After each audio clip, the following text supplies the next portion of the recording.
Welcome back to part 2 of GWS Men Ux Chat GPT. Last 2 questions, boys. We'll stay on the topic of health and lifestyle. You know, we just went on camping trip last week. Yes. And it was just a random trip where we just got 5 guys to get together. And I don't know, I just felt like it was just kind of like a good top up for me. Yeah. You know, and they become a lot more common, that we just kind of book a site, go up to Glenbrook, bring some steaks, remember some plates this time, remember some cutlery.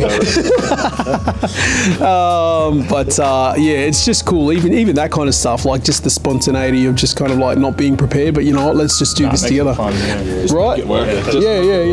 That knife, man. One knife to win this. Yeah, that's right. 1 knife for 5 men. That was cool. Bro, there's so much in there though. Hey, after you do something like that with the camping with the guys or fishing with the guys, it just makes you want to do life with them in a deeper way. Yeah.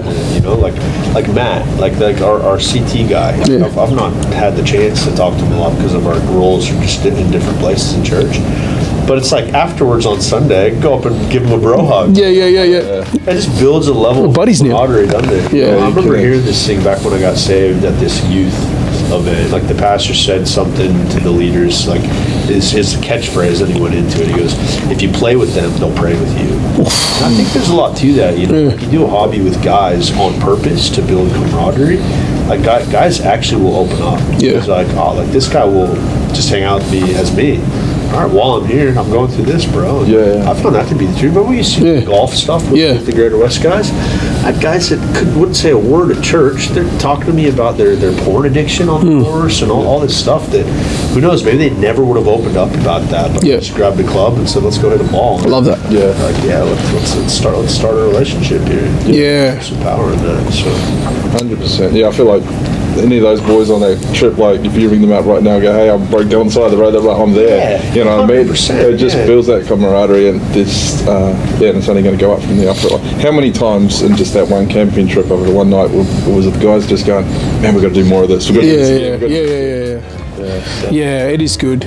And I think I think they're just good. There's something about getting a guy from beyond these 4 walls of church. Although church is great to meet people and stuff, I think just kind of getting them out of that and kind of just, around a barbie or, just camping beside a lake or whatnot, it just kind of brings a different side. Yeah. And even for me, man, like I find that there's just kind of a, I think the guard comes down and you just kind of feel like, oh man, we're just guys just kind of flicking a line here. It was actually how I used to roll with this guy. Like, Ethan's just finished TC, and I'm like, man, what are we going to do to shoot the breeze? Yeah. And I remember we just headed out east and just kind of went out to fish out at like Parramatta River. Yeah. We didn't catch anything, but I think it was just good to catch up, right? Like just 100%. It's almost like when you hang out with work friends outside of work. Like you open that new dynamic to the relationship. Yep. And I think what was important about us going fishing and stuff is just keeping that relationship outside of that TC environment. It's definitely important to do activities. And you're right, I know I wasn't there that weekend, but I've done activities like that with people that I've not really known, and by the end of it, you're best mates. I don't know if that's just a guy thing or what, but like every time that happens when you do stuff. I think there's a side of it being in the DNA of a man, but like if you're a girl, at least I've never been one, but what I've seen, like that, my wife, they're like that after they have a coffee and they're looking into each other's eyes and having a conversation. From my experience, guys don't want that. Looking at my eyes, I'm like, creep me out. Fire in the middle of it. Iron it, or you're walking on a course and we're talking, not looking at each other. There's something in that. 100%. You're just able to open up. So it's pretty good. And you learn a lot about the guys you know for a long time as well. Like how long I know Tamano, I didn't know he had the best hook shot in Western Sydney. Sent that tennis ball a mile. Into the creek. So I think you're always learning about guys that you've been mates with for years as well. It's true. It's cool. Yeah, nice. Love it. All right. Sleep, stress, and burnout. How do men really cope? Sleep, stress, and burnout. How do men really cope? I guess that's more of a self-reflective question, Like in terms of sleep, stress, burnout. How do we cope? I've found that it's not a bad thing to race your kids to bed to get to sleep sometimes. I used to be a night owl. I'd always go to bed at like 11 or 12 o'clock at night, but just in recent years, the last couple of years, I've just found, tonight I need to be in bed by 7:30, 8 o'clock. Just, I'm gassed, I'm gone, I need to go. And then do that once or twice and you recharge the batteries. But yeah, I think for energy-wise, sometimes that's needed, but I don't know if that necessarily.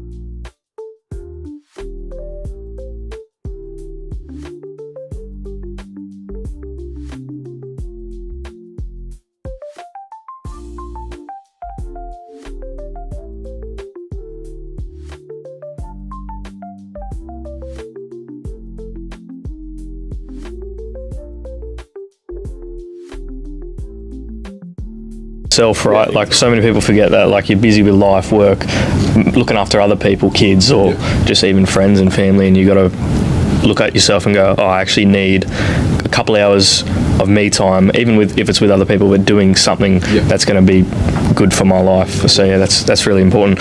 For me, stress is all about talking. Anytime I feel stressed at work, I'll talk to my manager. Anytime I'm stressed in relationships, I'll talk to the person I'm probably stressed out about, or I'll talk to family or someone close to.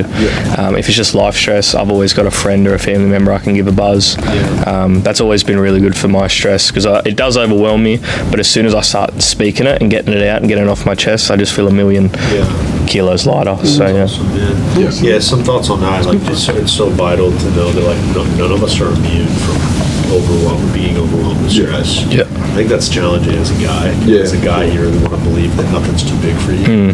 But the reality is there are times where life is just too big for us. We haven't grown our capacity yet.